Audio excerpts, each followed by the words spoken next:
I'm Dr. Chris Street. I'm a reader in cognitive psychology at the University of Huddersfield. I've always had an interest in how people deceive others. For example, if I were lying to you right now, how would you know? Would you look at my eyes, at my body language? Would you look me up online?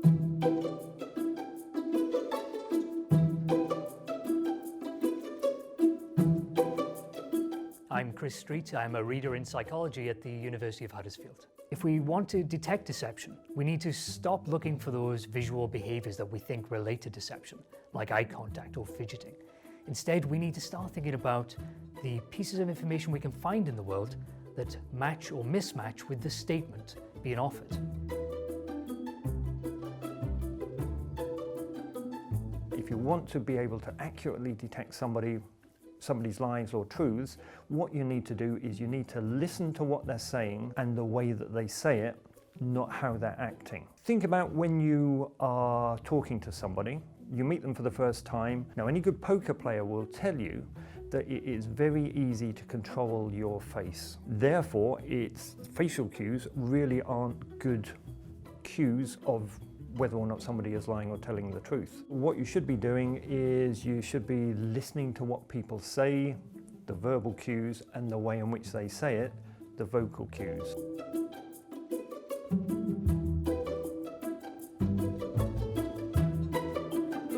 A lie teller, because they're trying to think very hard, they will use probably the same word over and over again over a very short period of time.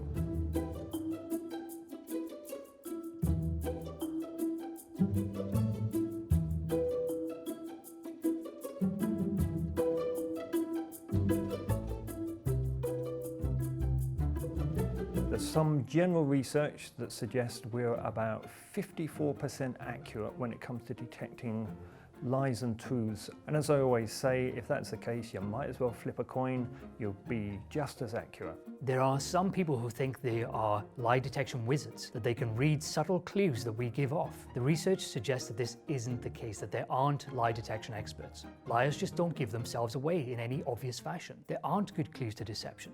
We don't avoid eye contact. We don't scratch our face when we're lying or telling the truth. These just aren't reliable indicators. And so, expert or not, we have no good information on which to make that decision.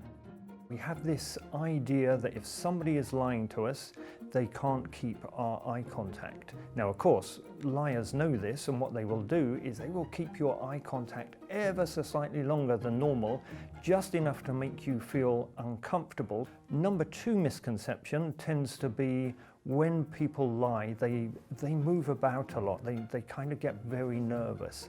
In fact, the opposite is true. When we lie, we have to think really hard.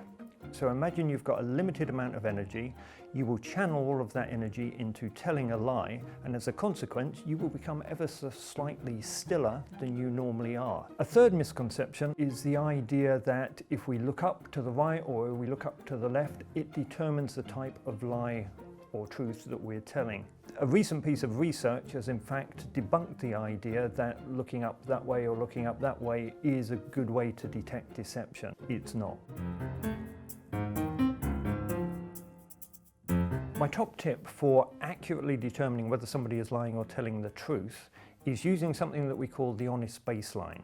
Now, the honest baseline is understanding how people act and speak when they're not stressed and when they're being truthful. So when we ask them a question, now if we find a pretty even match between the way they normally act and the way that they're acting now, we will be fairly happy that they're probably telling us the truth. If we find a mismatch, it might indicate that there is something going on here that we need to follow up with in a bit more detail. So allied theory, or the adaptive lie detector theory, argues that when we try to decide if someone's lying or telling the truth, what we're doing is actually quite functional and informed with our past experience and with the information available in the world. For instance, if I claim to have gone to France last week and I have a selfie of me in France, that's a great piece of information that I was actually there. But often we don't have that sort of information.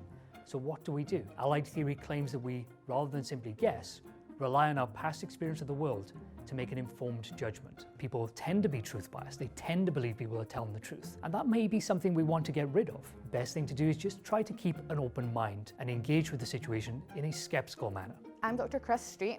Do I have to say exactly how you've done it, or can I just kind of say it how it comes out? I'm Dr. Chris Street. I'm a reader in cognitive psychology at the University of Huddersfield. I'm like moving my hands here that you can't see.